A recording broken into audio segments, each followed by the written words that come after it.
How's it going, everybody? The Freedome Spire was dropped in game at reset yesterday, and it's 58 floors of absolute boredom, or at least it's 50 floors of absolute boredom at the very least, if you have a built roster. So I would have posted my adventures through the Kiln Tower, but it would be relevant to absolutely nobody who's actually struggling with the tower.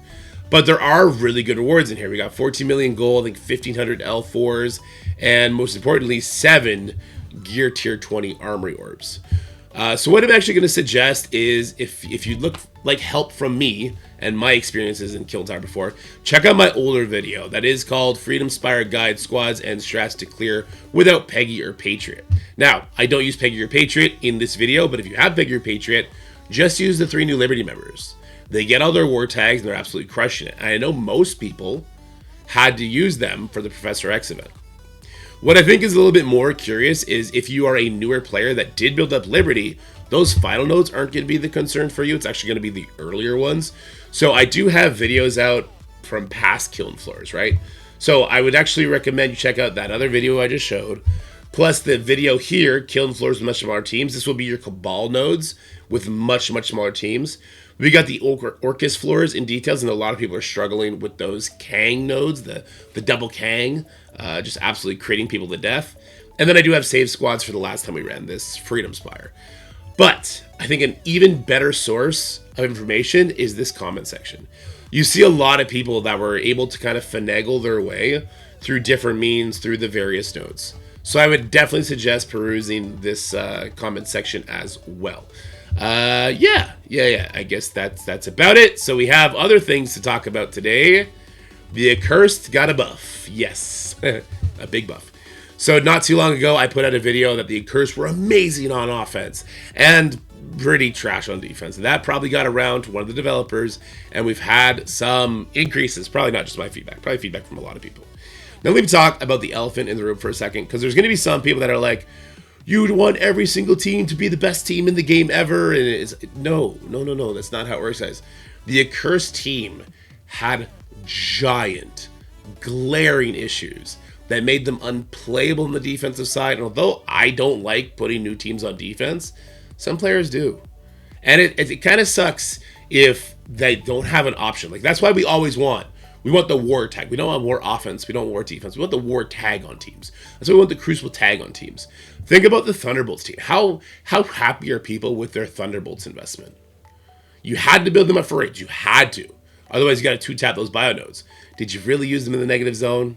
Or did you just maybe throw them out as a burn team at the Mephisto or at the Apocalypse on the final node? People are not excited about that. And good, because you should have voted in Yelena. Thunderbolts suck without Yelena. She's the main character, goddammit.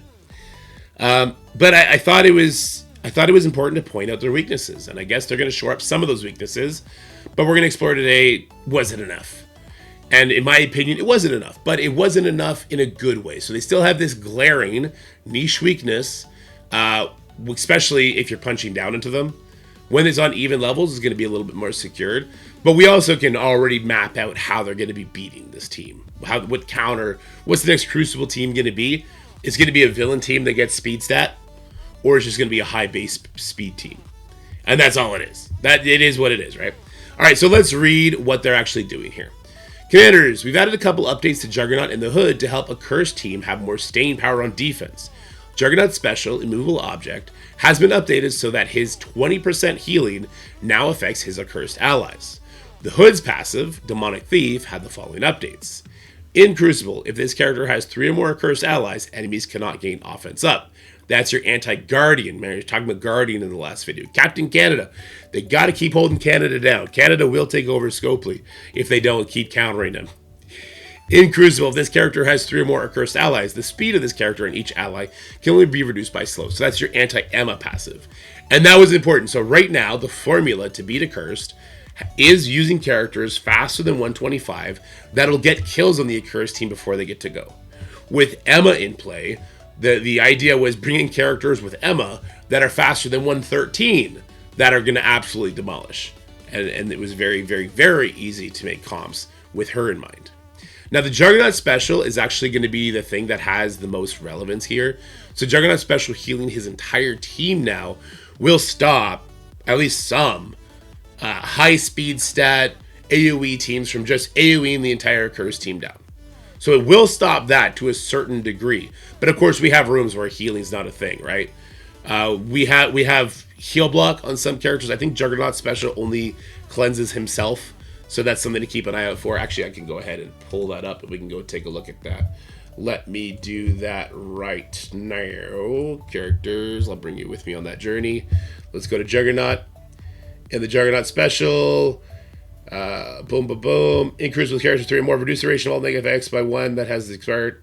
So this is only on himself. Reduce the ratio of all negative effects on self. So if you have a heal block out there, it's still going to just not heal them up when he does this special. But I do think that this is a good shout out, and it's going to be helping them at least a little bit against like lazy comps. But there's still going to be some glaring weaknesses, which I think would be fun to go over today. So I did do this testing on the playtest before these changes went live. They didn't change the stats of any of the characters.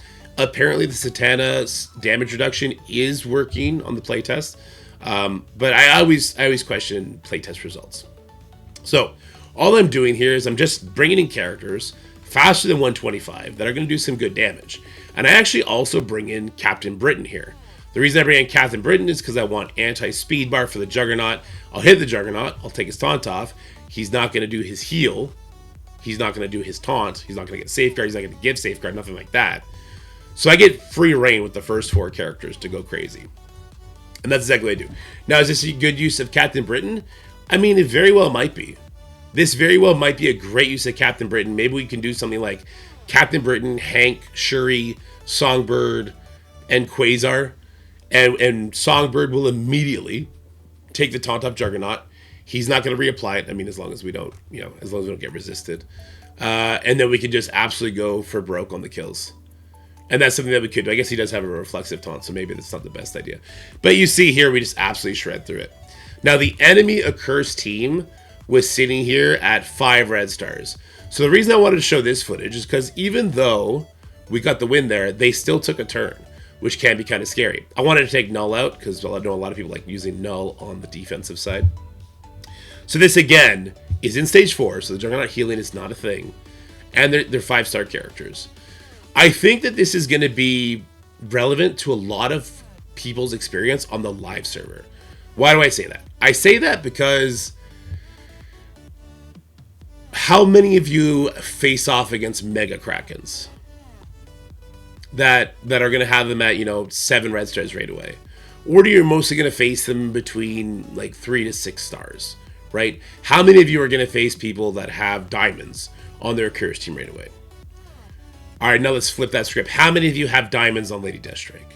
How many of you have diamonds on Gore, right? How many of you have a big silver Sable? She's fast, right? So there's actually a lot of characters that go super fast that are going to do even more damage here. Because diamonds, okay, my team is 7 red stars. 7 red stars against 5 red stars, it's a big advantage, but it's not the end of the world. If you're facing off against the Accursed team and you have diamonds on your characters and they're at 4 red stars, you're absolutely going to crank through them. This one I thought was super funny, so I take in 2 Vigilante with Quasar, Songbird, and Gore. I would be fine. Like, if this team were to beat the Accursed and clear one of my 6 rooms, this is an absolutely perfect pull, right? So we're doing all our damage. Actually, can Juggernaut just not get his taunt flipped off? He might have like a bazillion resistance, maybe. He keeps not getting it off. So Silver Sable's going to ult here. They all get super low, and then Hitmonkey's going to go ahead. I used the Hitmonkey special since they were all so low. And that just starts shredding people apart. So Satana's gone, Helverine's gone, Mordo's gone. And how many people went super hard on their Vigilante? How many of you have Vigilante at Gear Tier 20 for Professor X? These are all things that on the live server, for the vast majority of players, is going to render these reworks to Accursed pretty much null and void as long as you bring in the right speed stat team. And again, you can bring in Captain Britain in one of those spots so that Juggernaut doesn't get his taunt and doesn't heal, so we're not relying on this stage 4. All right. Let's check out a little bit of a hybrid here. So this individual slapped in Guardian there. Now, Guardian I don't love as a plug-and-play character with them, but it's going to show us something very interesting. It's going to show us the issue of bringing a plug-and-play. So, Guardian's dead immediately, right? And next goes Juggernaut, and now he's dead. So watch when Quasar goes. Quasar, there's only 3 Accursed members now, and this is going to be a big point of issue when we're facing them off in live. Because I know a lot of people want to take Mordo because he's kind of weak. Like, they're all dead. And look, Shadow King gets his speed bar. So why did Shadow King get his speed bar? Shadow King got his speed bar because Hood needs 3 characters to do all his good stuff. He needs 3 characters so enemies can't get speed up, or charged, or offense up, or do assists. Enemies cannot fill speed bar for themselves or allies. That's why Shadow King got speed. So as soon as we make it so there's only 3 Accursed members and not 4, it becomes a very, very big problem for this Accursed team. And that's why they get absolutely rolled over here. So what you could do is if you can tunnel down Hood, that turns it all off right away, right? And Hood, I believe, is the one that breaks the battlefield effect. It might be Helverine. Actually, it might be Satana. So you could go in here with Odin as well. Odin's still at 128. You would just do the basic instead, right? And you could just tunnel down. Think about Odin coming in here and doing a bunch of assists on the Juggernaut. The Juggernaut's going to die.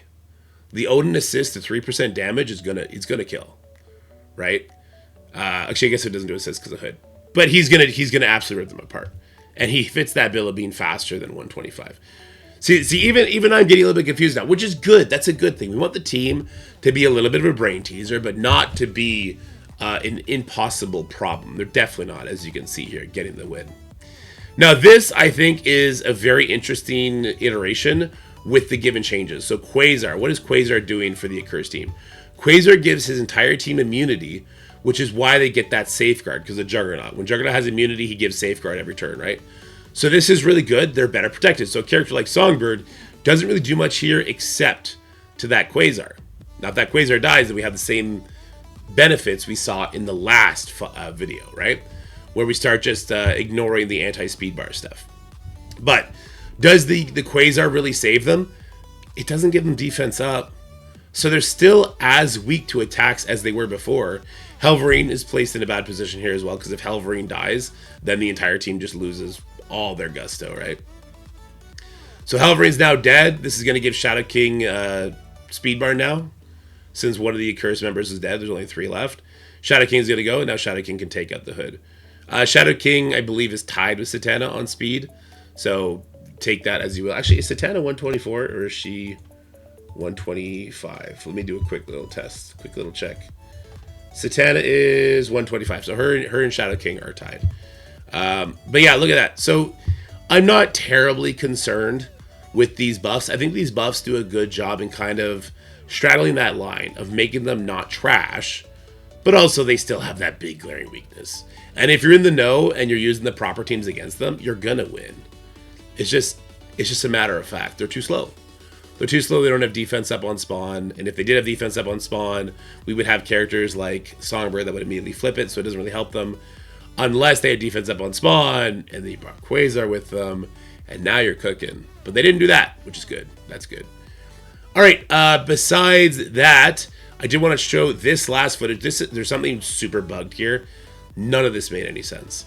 So, Quasar going first here makes a whole lot of sense. Quasar goes in, he does his ultimate, boom, big damage. That should give Juggernaut speed bar, which you see he did get. And for some reason, Blade goes first. I don't know. I do not know why Blade is going before Juggernaut, who just got the speed bar. Maybe Blade at, what's Blade, 127, I think? Maybe Blade at 127 is going to be faster than Juggernaut, even after he gets a speed bar.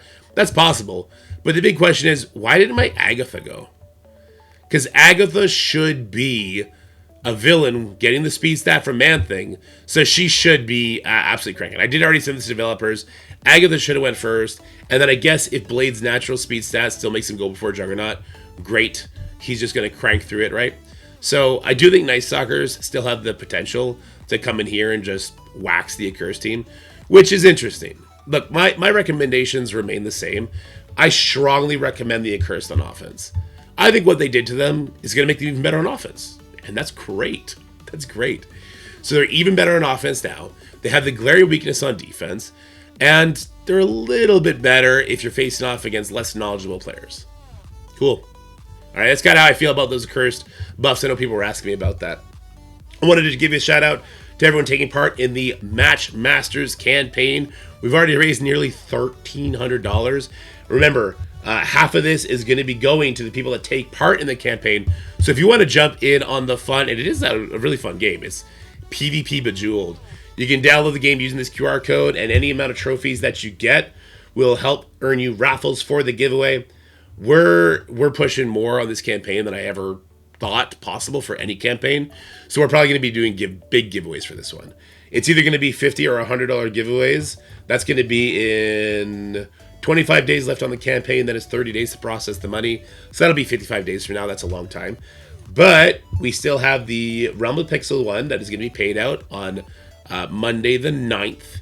And then what I'm going to be doing is I'm going to be going into the Discord, grabbing everyone who posted the Realms of Pixel account in the giveaway section. I'll be putting you guys in a raffle, and we're going to be doing that Tuesday at noon. So Tuesday at noon, we're going to be doing the Realms of Pixel giveaway. It's going to be $50 giveaway. So if you haven't put in your Realms of Pixel account info in that giveaway section of the Discord yet, please go do so. I'm super pumped about this, guys. These giveaways are way more fun than I ever thought they would have been. I think this is like my personality at Christmas. I'd much rather give and see people be happy about what you give them as opposed to receive. So this is super exciting, but yeah, we're absolutely killing it on this campaign. I can't wait to do this. This is going to be so exciting to give that away. And we can push it so much further. The potential earnings in this one is nuts. It's absolutely nuts. Anyway, guys, let me know what you think about the Accursed stuff that was just thrown in the game. Do you think that is going to be making them a juggernaut team on the defensive side? Yes, I used that word on purpose. Or do they still remain an offensive unit? For me, they still remain an offensive unit. They're so good on offense. And by picking your opponent so you don't walk into that like glaring weakness, you're going to have so much more success with them. Food for thought. Alright guys, I hope you enjoyed this video. If you did, make sure you leave it a like, share with your friends, and subscribe to the channel. But for now, stay happy, stay healthy, have yourselves a wonderful day and a wonderful weekend. And I'll see you guys next time. Bye-bye.